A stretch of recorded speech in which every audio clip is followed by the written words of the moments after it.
Welcome to ChiroSphere, where we talk about all things chiropractic and some things not so chiropractic. I'm Dr. Ray Foxworth, your host for ChiroSphere and CEO of ChiroHealth USA, the network that works for chiropractic. Today, we're honored to have Dr. Gilles LaMarche join us. Dr. LaMarche is an educator, passionate healer, accomplished author, professional speaker, and inspiring certified personal development executive coach. His journey into healing began at the age of 12 when he sought the help of a chiropractor to address his health challenges. Little did he know that his encounter would shape his life's purpose. Over 25 years, Dr. LaMarche's high-volume principled practice touched more than 750,000 individuals. Currently serving as the Vice President of University Advancement and Enrollment at Life University in Marietta, Georgia, Dr. LaMarche continues to make a significant impact. He also serves on the Australian Spinal Research Foundation Research Review Panel and holds appointments on numerous committees and boards in Cobb County. In addition to his professional endeavors, Dr. LaMarche is working on his upcoming book, You Were Born to Thrive. Today, we're going to talk about his remarkable journey and explore his insights on personal development, healing, and thriving. Welcome, my friend. Thank you for having me, Dr. Foxworth. It's a pleasure to share time with you anywhere we are on the planet, and certainly being part of the ChiroSphere podcast is a great honor. So thank you for inviting me.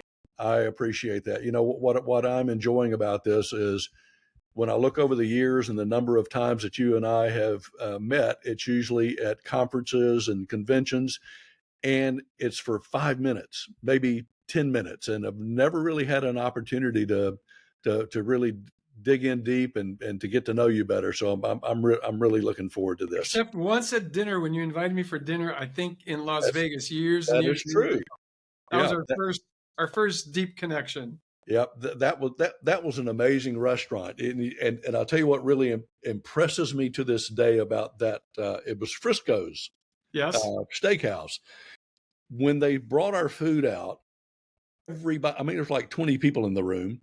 They brought everybody's meal out at the same time, uncovered them at the same time, and then the head waiter says, "Is everything perfect?" Boy, you talk about setting an expectation. Well, our night went fabulous. Perfectly well. It was perfectly well. But here's what I didn't know. When I got ready to pay the check, the lady says, "Foxworth, oh, we thought you were one of the owners. Apparently, I look like just one of the owners of the restaurant." I don't know if they gave that level of service to everyone, but I thought, hey, I'll take it. It was good. It was good. Yeah, for sure. So I want to get into what people, or Simon Sinek in particular, talks about the why, what's the why behind it. And as I did a little research, I saw your pledge on your LinkedIn profile. It says, "I hereby pledge my life to the greatest expression of love and service for the benefit of humanity. My top values are honesty, integrity, and responsibilities." So many companies, ours included, we have what we call our purpose, cause, and passion that we live by. Why do you think it's important for individuals to have a purpose statement? I mean, we typically have that in the work world, but you don't hear that much about people having an individual statement. So I'll tell you, that's a great question, because I learned that, my primary mentor in chiropractic was Dr. Jim Parker. I had the privilege of knowing him personally because he took me under his wing when I was a junior in chiropractic school in Canada. And I got to interact with him multiple times. And then my other mentor, I had multiple mentors, but my principal mentor in chiropractic was Dr. Jim. My mentor in personal development was Wayne Dyer. And Wayne, I'm going to paraphrase a quote. In some of his research, he had done a lot of reading on Patanjali, an ancient philosopher. And apparently one day Patanjali was asked, "Why is having a purpose for your life so important?" And the response that Wayne shared with me was, "Because purpose inspires you. And when you're inspired by some grand purpose," he said, "your thoughts break their bonds, your mind transcends limitations, your consciousness expands in every direction. Dormant thoughts, faculties, and talents come alive, and you discover yourself to be a greater person by far than you ever thought possible." So if we break all that down, you say, okay, a man or a woman with a purpose, your thoughts break their bonds. And often I'll tell people, like, how often have you found yourself sort of like in bondage by your thoughts? A negative thought usually, right? You're never in bondage with a positive thought, but you can often be in bondage with negative thoughts. And if you are, and that happens to the majority of the people, they said, so Patanjali said, Wayne, shared that concept, that philosophy with me. And I was like, why would anybody knowingly be held bondage to their thoughts. He said, the only thing that's been discovered to release you is having a reason why you choose to wake up every day. And so that's how I started working on my purpose statement, which I developed with the help of my edits. I shared with Mark Victor Hansen, who I was good friends with for many, many years already now. And so I shared that with him when I was working on it. I shared it with Wayne when I was working on it. And they all said, it's really, really nice, Jill, but it's like way too long. Does it make you feel like you would have a happy tear when you read it or recite it? And I was like, well, no, not really. And so as I worked at it over probably a period of a couple of years, I tweaked it down to what you read a while ago. And so what I recite every single morning is, I pledge my life to my greatest expression of love and service for the benefit of humanity. And everything that I do every single day is to honor that commitment that I made to myself. And Ray, sometimes we fail, right? We're not perfect. Sometimes we fail. But because I have that sitting in my heart from the first thing in the morning, and obviously well centered in my brain, that's what I strive to do every day. I strive to live my life that way. And part of that came from my learnings from Dr. Jim, because his favorite statement was loving service - my first technique. Mm-hmm. He said, when you make loving service your first technique, everything is good. And then once in a while you hit a bump on the road. Well, whatever. It's a lot better to have a purpose than not. So my reasoning was that at the beginning. My reasoning now is just because it's created this amazing life and an amazing way to feel and to behave and to act. And it's so easy to live your top values when you live a purposeful life. So I love Simon Sinek's 3 circles, right? How, why, what? When your why is really, really clear, the how, the need to understand how to accomplish something seems to get downloaded. And you do exactly what you are called to do. That is awesome. Like I said, we have our pledge that we have for our company, but I need to do that myself. I need to take that to the next level. I have found personally that I can get really jazzed about what we're doing to help the profession, and that really excites me. And I never feel stress from that. But there are areas in my life that are stressed that sometimes I feel like, well, is that really congruent with where I think I want to be or what I should be doing? And I see that dichotomy in me that, well, you're very structured on the business side. Now it's time to get that cleaned up on the personal side. So that's I challenge everyone to delve into that. And I would tell you that for me, my personal purpose statement has been the foundation on which I built everything else. So I had a purpose statement that I built with my team when I was in practice. We have a purpose statement at Life University, which is encompassing the entire institution. But the advancement department, we crafted our purpose statement, and we actually read it again this morning. We read it every Tuesday morning. That's our general team meeting. But it would have to fit on my personal one. Like, does it vibrate for me? Because if it didn't vibrate for me, if the Life University mission statement didn't vibrate, I couldn't be here. I would have to be somewhere else. So that's the value of having that personal one. Yeah, being congruent. I think is critical. Yeah. So that's an interesting thing.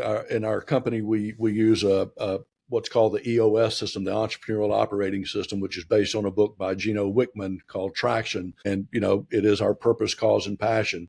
And because we interact with a lot of other companies, it's like, oh yeah, we have a mission statement. Well, what is it? Let me go get it. It's kind of like the compliance manual that doctors have on their shelf, still in the plastic wrapper. And the reality is you have to make those things real. So every Monday morning when we have our team meeting, we literally read through our purpose, cause, and passion. And so some of them are things like, be exceptional in every encounter, be a first responder, live with personal and professional integrity. So we've got this list of things, but we don't just leave it there. We actually have the entire team say, give me an example of someone who was a first responder this week, of someone who lived with personal and professional integrity. And it's amazing to hear little things like, well, I went to the Lowe's store and I bought something, and I realized when I got out of the car, they didn't charge me for everything in the bag. And I had to go back in to let them know. I mean, and it's like, where did that come from? Well, it's because you read that every single week and you reinforce that. And oh my gosh, it has transformed our team because we've got these core core values that we've all chosen to live by and manifest every day. So, and I have to tell you this, or have to share this with everyone else. If you don't follow this gentleman on LinkedIn or on Facebook, you really, really should, because here's what will happen to you. You'll wake up one morning and you'll read one of his posts, and it will compel you, like it did me, just to call you out of the blue, just to say thank you for being such a good human being.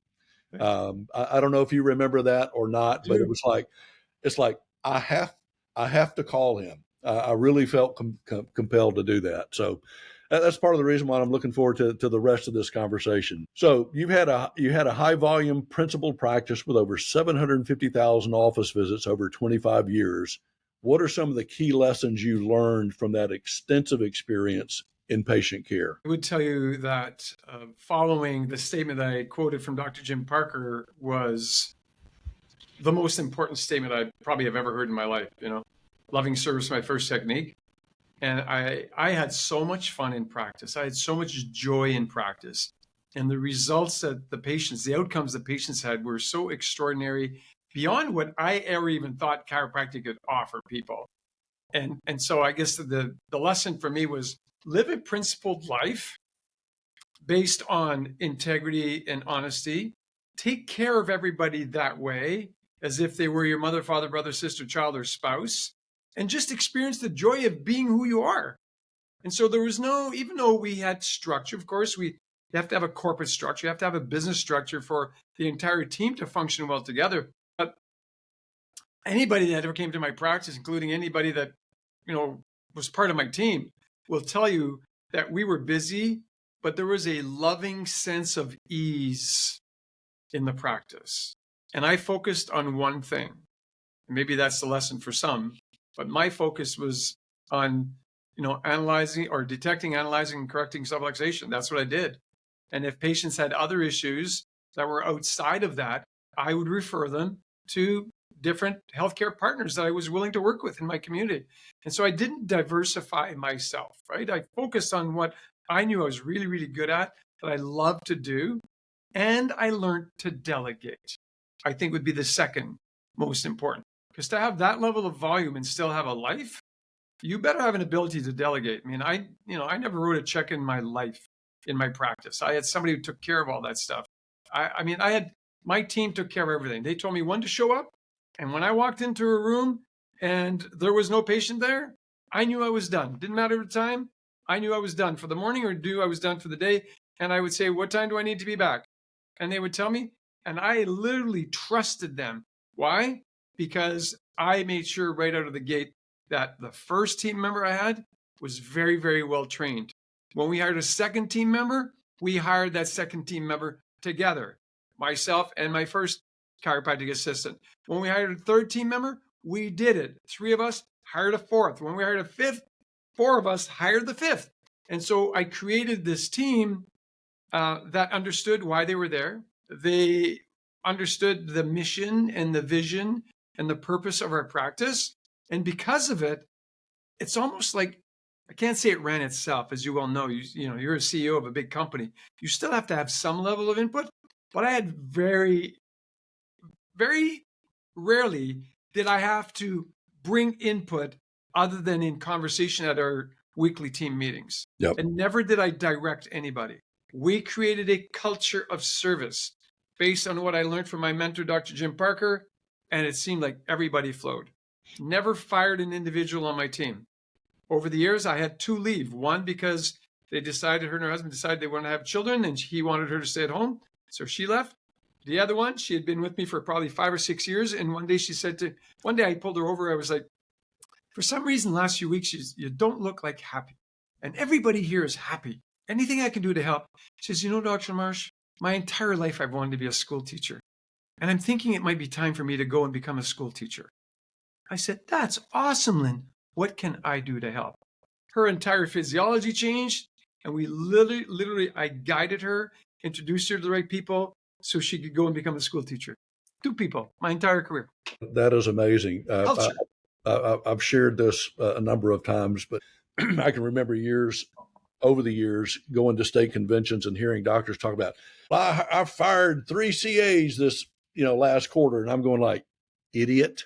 Yeah, Number one, you're the one that hired them. Why did you have to fire them? There's such an importance about hiring the right people, putting them yes, in the right seats, and getting them to do the right things. And again, I'll go back to the book Traction. It talks about the importance of delegating and elevating. And us as chiropractors, the reality is this is how we make our living. And anything that we're doing that doesn't involve our hands on a patient should be delegated. That doesn't mean to abdicate your responsibility of maybe overseeing it, but you really have to empower people to own their job. I love what Simon Sinek said. If you want people to take responsibility, give them responsibility. exactly. Yeah, and that sounds like what you did. So I have And another question about. train them so they could live up to the responsibility. Because Yeah, so and I often what happens is, well, be responsible for this. Well, I don't know how to do it. Well, go ahead and learn on your own. Well, sometimes you need to hire somebody to train them to do to do their job really, really well. And if you train them well and you take good care of them, right? Absolutely. I delegated, but I knew how fortunate I was to have dedicated team members.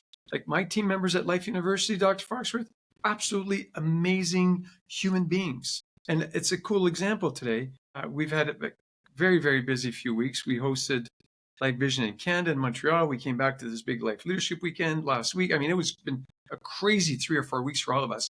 And I felt during our meeting today, the energy level was not what I expect from them. It's always up here, and it was sort of flat. And as I walked out of the meeting at 11:30, I said, one of the gals said, "Oh, I'm so hungry. I need to figure out." I said, I took out my personal credit card, not company credit card. I took out my personal credit card, and I said to Taylor, "Take people's order whatever you guys want. Let's have lunch together today." Why am I bringing that up? Awareness. I was aware that there was something that just wasn't there. They're just tired. They've worked hard, and we haven't had time to give them a couple-day break. And it's been constant, constant, constant. So when we, as leaders, maintain a heightened sense of awareness, something else I learned from Dr. Jim, it was definitely fortified in my mind by Dr. Wayne Dyer, this ability, this choice actually, to become aware and therefore then develop the ability to be fully aware of your environment all the time, right? We know as chiropractors, the nervous system allows you to adapt to your environment. Well, if you're a team leader and you're not aware of the environment that you're working in or that you're serving in with your team, how could you be an effective team leader?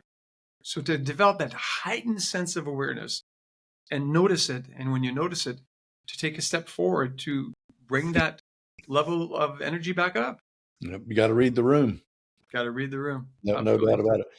One of the things that I think has led to my success is the ability to surround myself with, like I said, the right people doing the right things. And I can tell you that for years and years and years, while we followed the same pattern, I would always, if I found someone I wanted to hire, they didn't just have to get by me. We actually had them interview with the rest of the team because that chemistry is important. And I would tell every new applicant, my job is to make sure this is the best job you've ever had. Mm. And by doing that, it is, while that sounds great to them, it really is in a way self-serving to me, because here's the bottom line. If I have a stable, well-performing team, what happens to my life? My True. life gets better. And so, I really do encourage doctors not to look at their staff and their team as an expense or an aggravation, but man, they are your most important asset. And what you pour into them, you will absolutely get out of them. So I have one other question about a high volume practice like that. How are your wrists? Fine.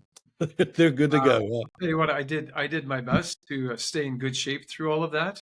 And I always adjusted full spine. That's what I was taught at school. So I was a full spine adjuster. I worked with a lot of people that were a lot bigger than me. I'm from a very blue collar community. So I'm talking about lumberjacks, underground miners. Probably a third of my practice was the blue collar, super strong worker.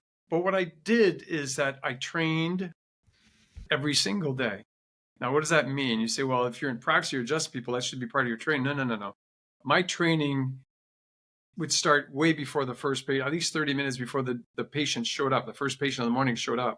So I would show up in my practice and I would, do a warm-up exercise. I would warm up my wrists, I'd warm up my knees, I'd warm up my back, and I would pop the drops up on my table if I was going to do drops, and I would literally warm up every part of my body so that not only was my mind open and my heart open, but my body was now available to actually serve them.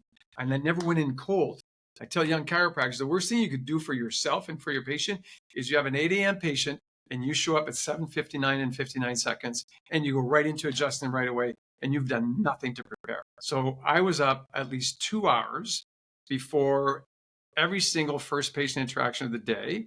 And I did that every single day of the week, where I did a mental and heart preparation to really show up ready to serve. And then I did a physical preparation. And literally, I mean, I did retire in 2004, and there's a reason for that. And it was physiological in nature. And I think you might know that. And we may or may not have time to talk about it today. But I will tell you, I have had no musculoskeletal complaints through all this process, but I had a process of preparation.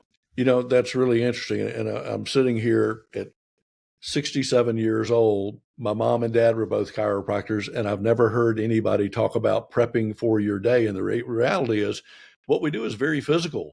And, you Very. look at any other athlete, any other person that puts physical demands on their body, and they do train, they do prepare, they do warm up.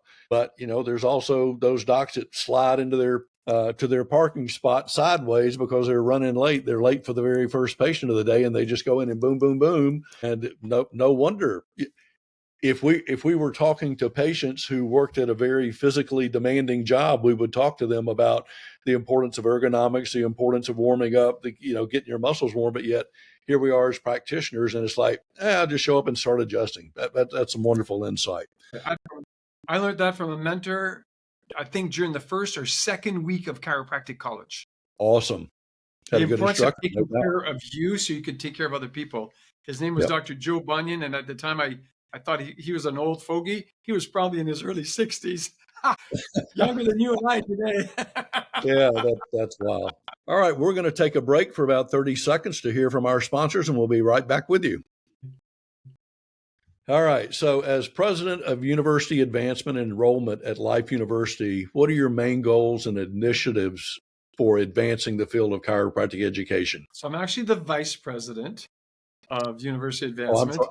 sorry, I should have said vice president. Yeah, Pardon me. vice president. And, the goals that we have, some of them are really predictable because they come from the board of trustees to the president, from the president onto us. But my day-to-day routine in the advancement office is really to bring the value of Life University out to the people, whether it's the chiropractic profession or other degree granting programs that we have at Life University, or to the public, and get them to understand the value of what Life University is creating, not only in Cobb County, but we, as you well know, we have a footprint globally. Life University does. And our major footprint isn't Cobb County. When we look at our economic impact, we have a $230 million per year economic impact on Cobb County alone. So fundraising, well, that's a big piece of what I do every single day, is to raise, dollars for the institution so we can continue to offer the best quality of education we can to all of our students. We discussed it last week. We discussed it the week before. What could we do as an institution? What could we do as a profession that could potentially over time start to decrease tuition at our chiropractic institutions? And the cost of living hasn't gone down. I mean, the cost of living goes up every single year, we will know. And so the cost of tuition in chiropractic institutions has continued to grow. And it's almost near this critical mass of when is too much too much? So what could we do to decrease the cost of education? And when we look at educational institutions, certainly across North America anyway, there's a lot of institutions that are extremely wealthy. I mean, if you do research on Harvard, for example, their endowment fund is like 50 something billion. That's crazy. Yeah. And so when they invest that $50 billion and they take the proceeds of those investments on a yearly basis and take that and dump it into operations, guess what happens? They get to decrease the cost of operations, which means they get to decrease the cost of tuition, even though tuition at Harvard is really expensive. But what if we could build endowments in chiropractic institution? And there's no chiropractic institution currently that has a very large endowment that would significantly impact their operational budget year to year. Why? Because chiropractors have typically not given back to their institutions. And so for all our chiropractors listening in, give something, whether it's to the institution where you graduated or whether it's another institution that you're better aligned with, whoever it might be, but start to serve the chiropractic profession. And what I hear that saddens me, because I've been giving back to the chiropractic profession since my first year in practice. And I've given, like you, a lot over the years. But I've always given. And it's difficult for me to understand because I've had conversations with members of different institutions. I'm talking about executive team members, the presidents of a few different institutions. And I've asked, what percentage of your alumni gives on an annual basis? That would be a cool question to ask you, Dr. Foxworth. What do you think on average? What do you think the average percentage of alumni give to any of their chiropractic institutions? I'm going to not the dollar amount, but whether or not they give. I'm going to overestimate and say 5%. Okay, so you're a little on a year-to-year basis, you're a little high. On an overall basis, you're a little low. So I've gotten 10 to 15% of alumni have ever given to the institution. On a year-to-year basis, it's always less than 5. It's actually, for most institutions, it's less than 3. Is that specifically in chiropractic or institutions? I'm talking about the chiropractic profession. Yes, the chiropractic profession is where I did this research, and I polled different chiropractic colleges. I polled vice president of university advancements in different chiropractic colleges. I've talked to a few of the presidents, and I've asked them, and none of us know why. All we can think of is that chiropractic students graduate, and we know the curriculum is heavy. We know the demands are hard, and they graduate and said, I'm done. And they leave the institution behind and they forget about it. I hosted somebody here at Life who graduated, I think 22 or 23 years ago. That person had never been back to campus since then. Now you talk to somebody who graduates from UGA or University of Mississippi or whatever it might be. They love their alma mater. They just love the time. I don't know what we can do to change that in the chiropractic profession, but a big part of my job is trying to change that.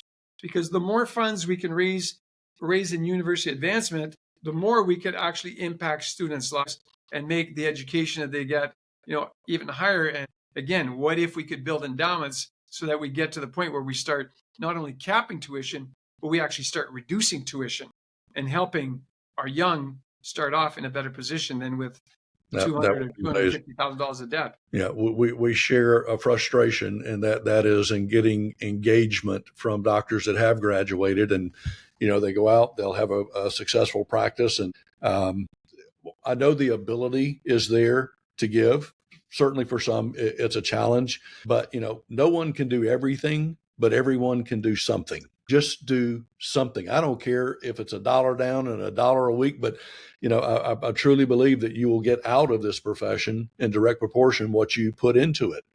And so, if you want more from your profession, you want to see it advance, people need to step up. Help out, participate. I know you and I have participated in all sorts of ways.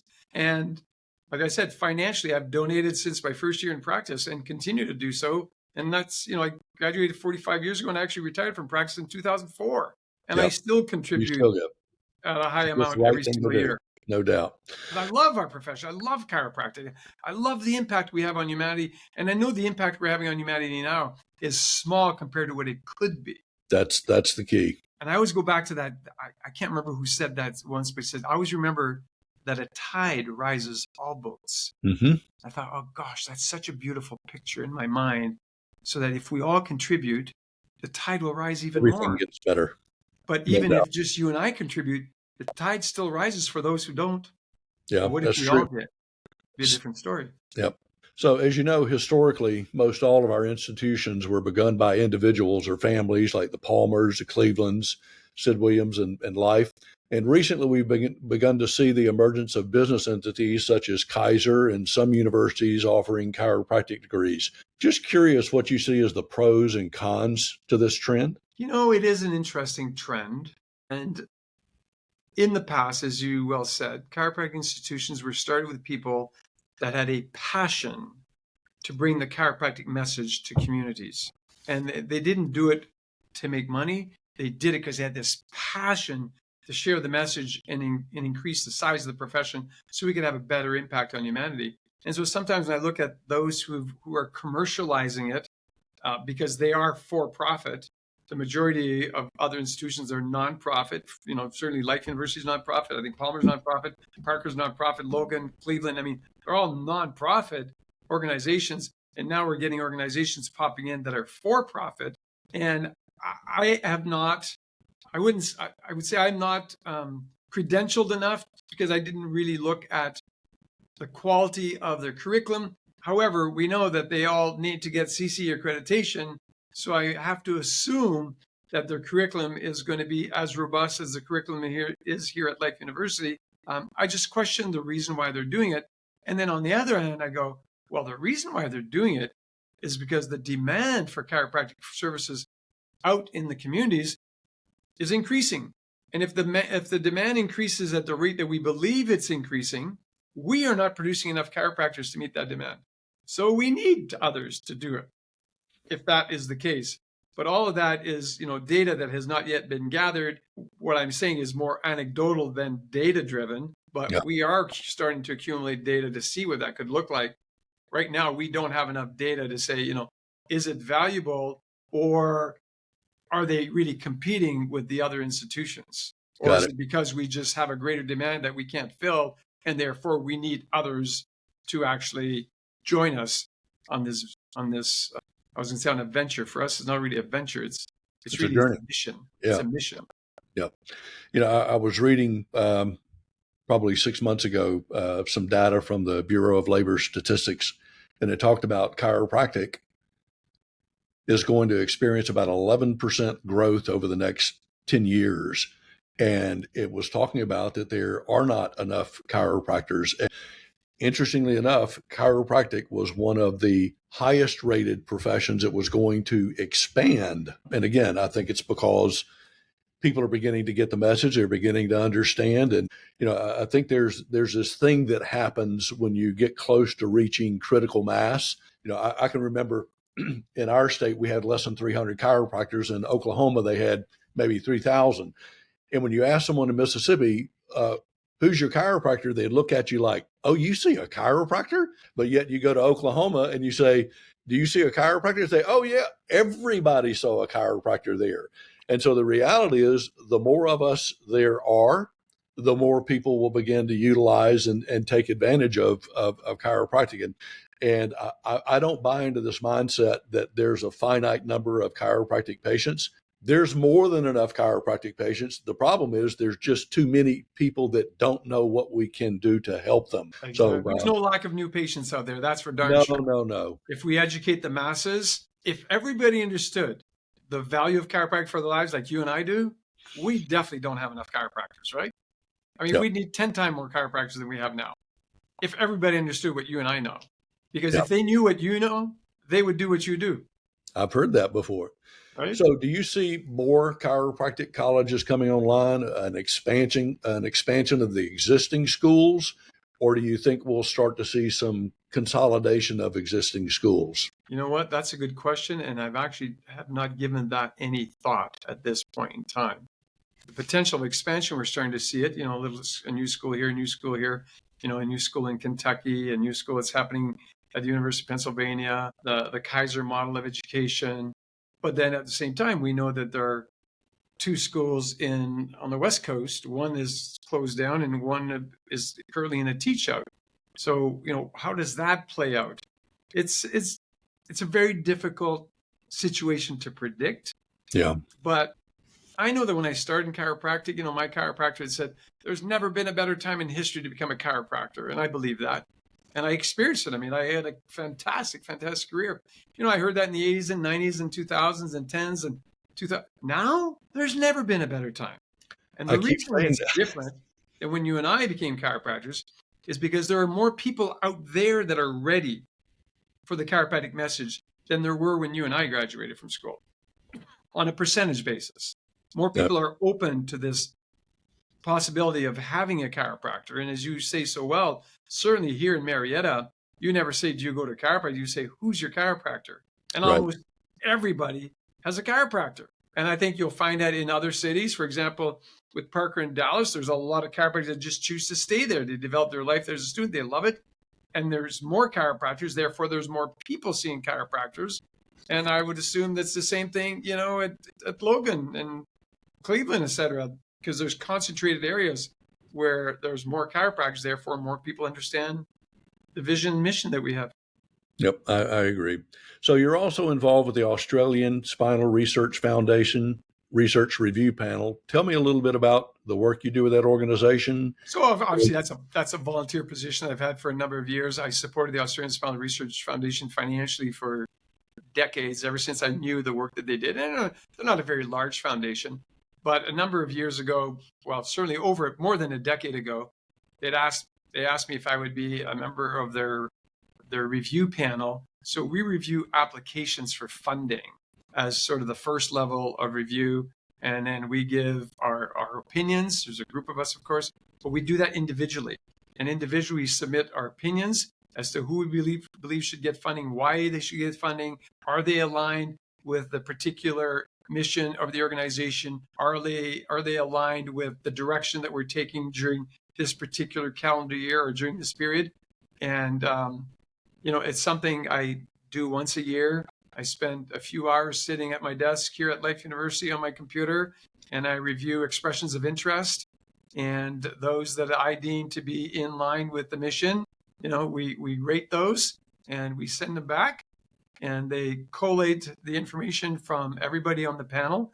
And then it goes to the next level where those who are invited to submit a secondary, much more detailed, much more robust request, then those requests are then received, and then the panel on site take a look at it and decide which ones they're going to fund and at what level. And so that's, like I said, it's a small organization, but over the years, I mean, they've donated millions of dollars to chiropractic research. A lot of the work that Dr. Heidi Havok in New Zealand has done, a lot of her research was initially funded solely by the SRF.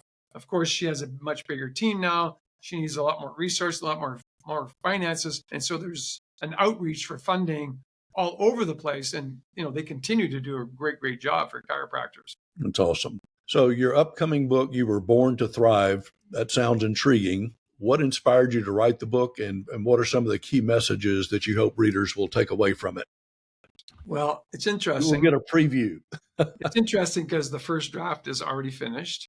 And I think you may know that in the summer of 2022, I made a decision to run one more track meet in my life.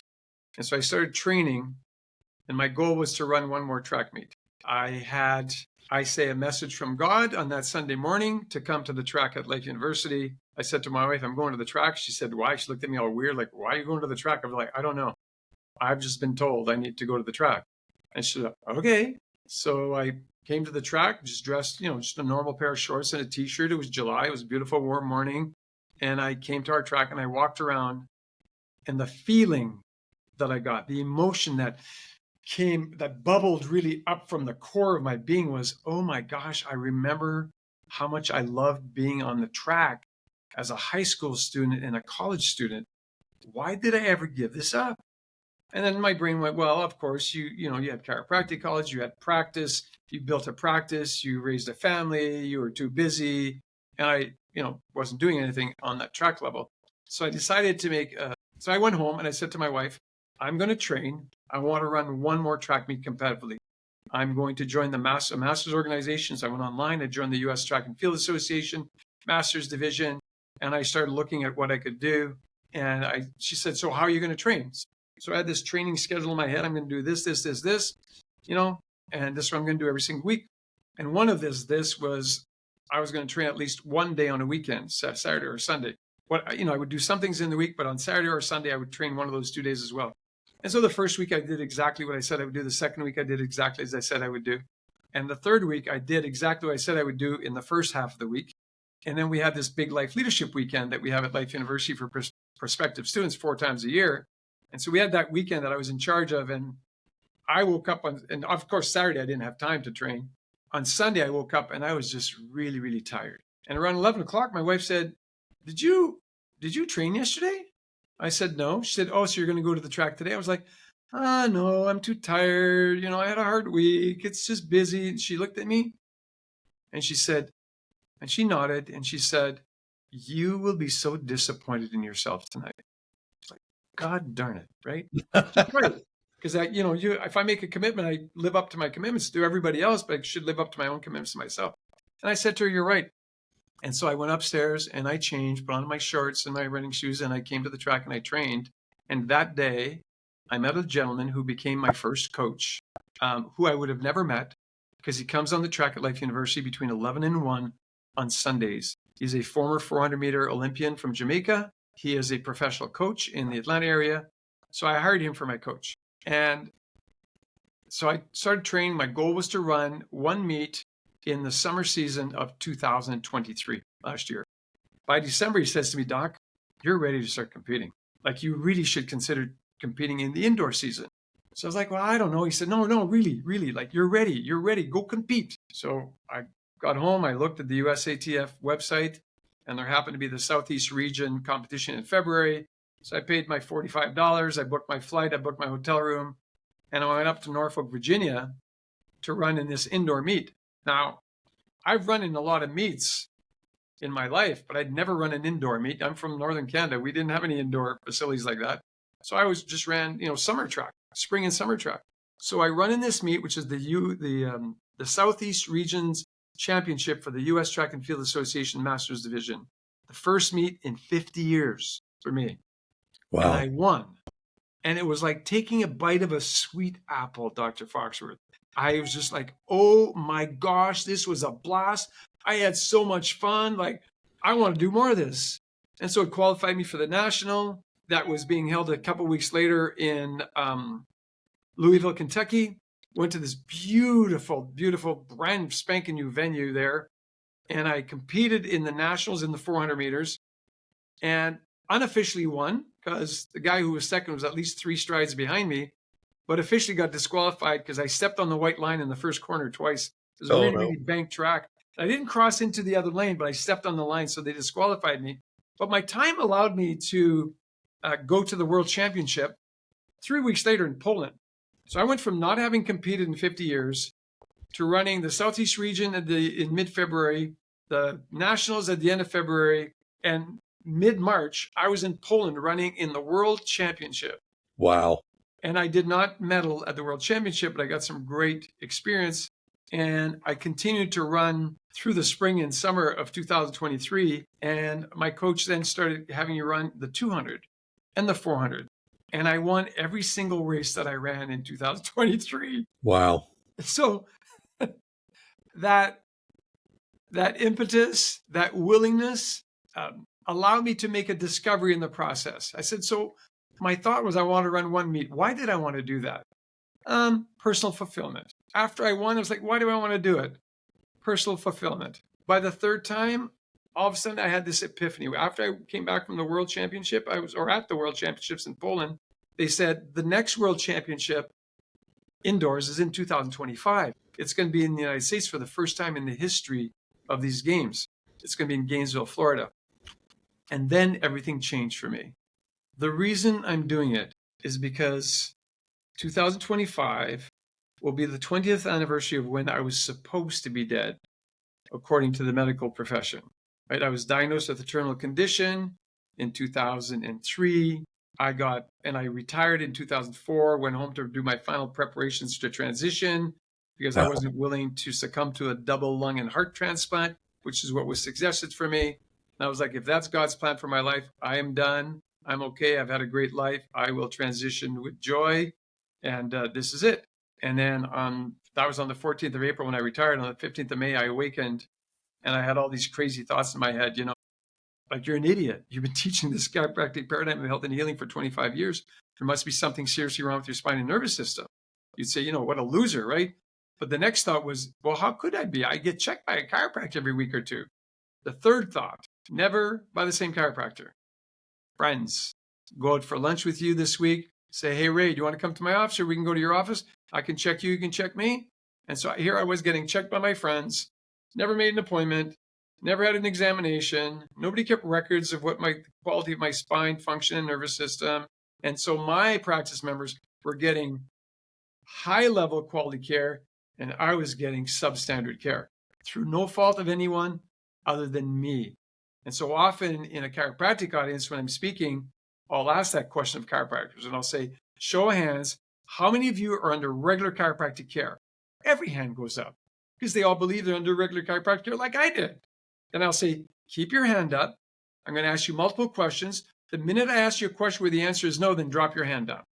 By the time I'm done answering my question, which is, does your doctor take notes and keep records of you when they adjust you? Boom, a bunch of hands go down.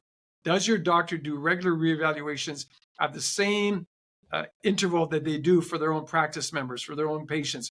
Boom, a bunch of hands go down.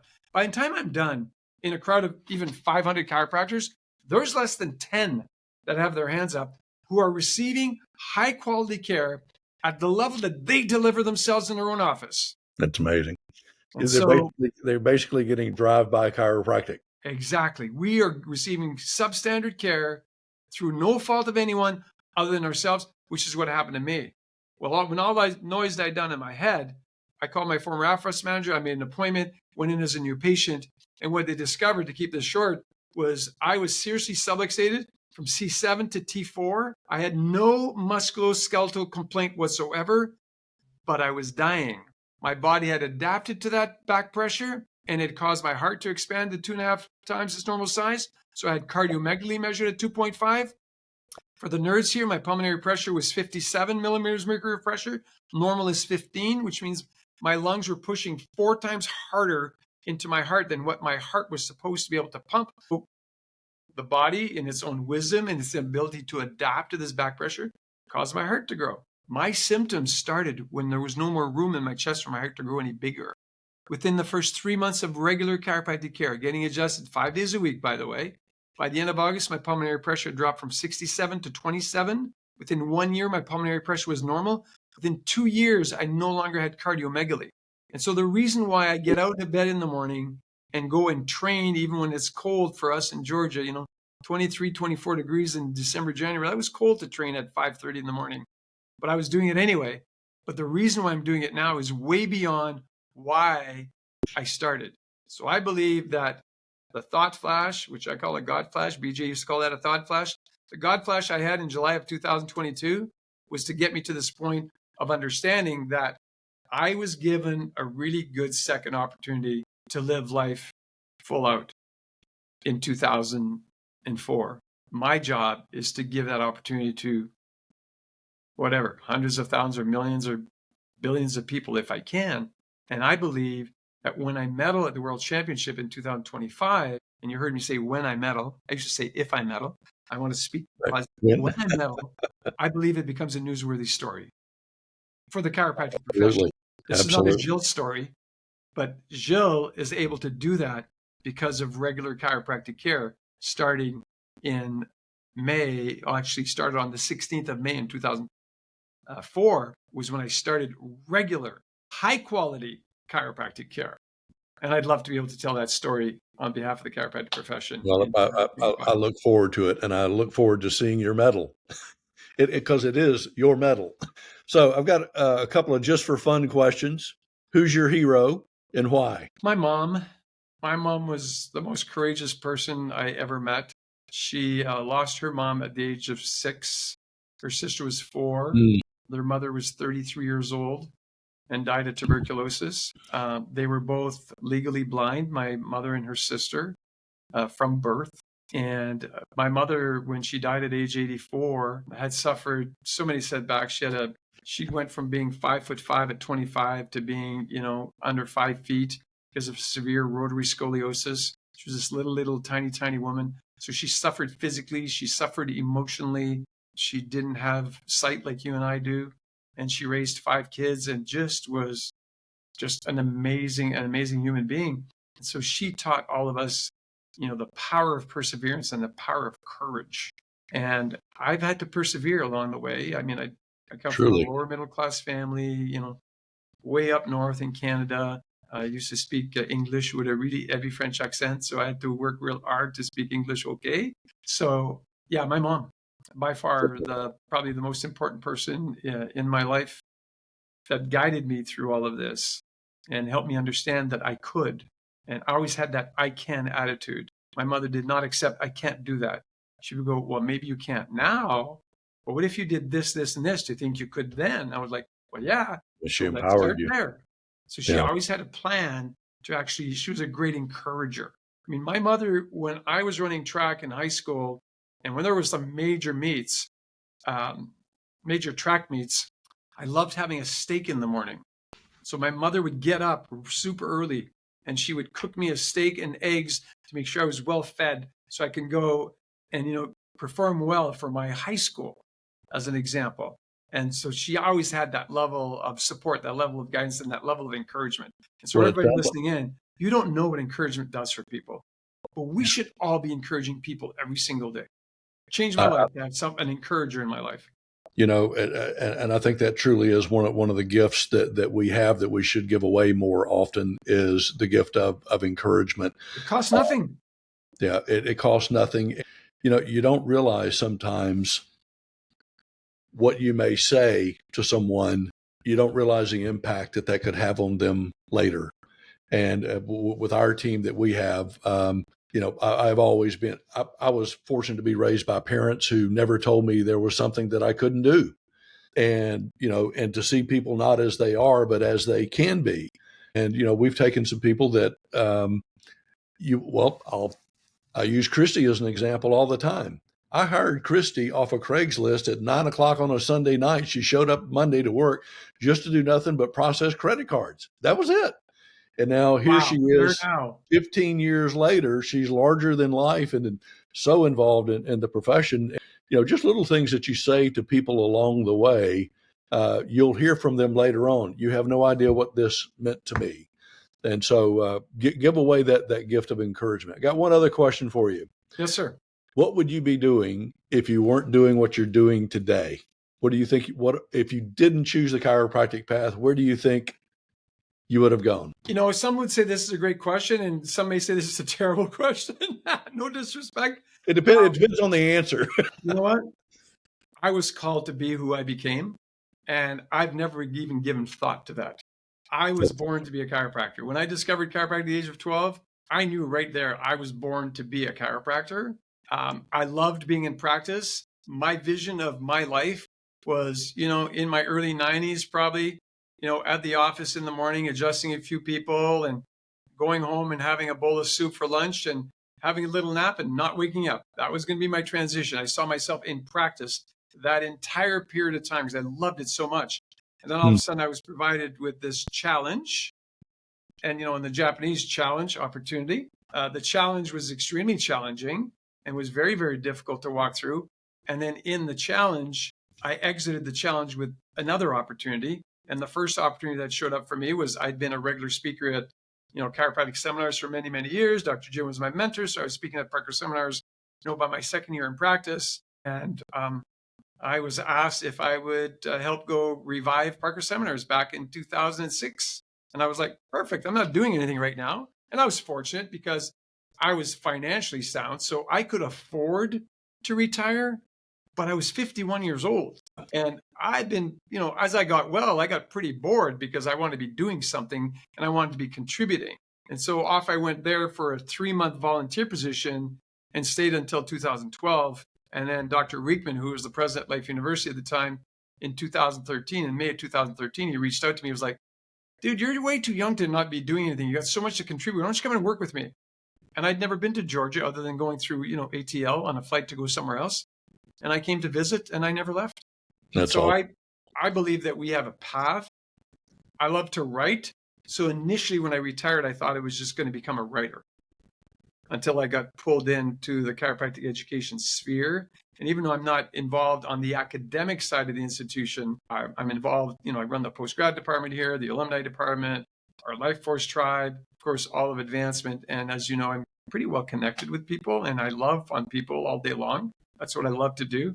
And so I do work with people from around the planet as it relates to expanding the chiropractic footprint. Wherever they need me is where I will be. And so I can't even answer your question. Imagine doing, I can't imagine myself doing anything else. No. Yeah. I love it so much. I've heard a lot of people say, well, I didn't choose chiropractic, it chose me. And I think that's the case with you.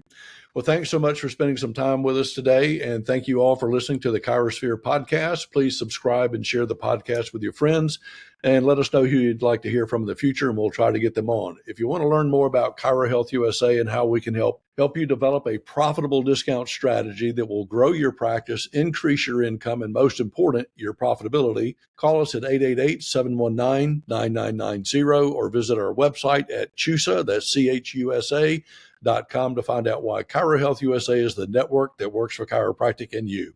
Thank you so much, sir. Enjoyed the time. Thank you, Dr. Foxworth. It was my pleasure and honor to be with you.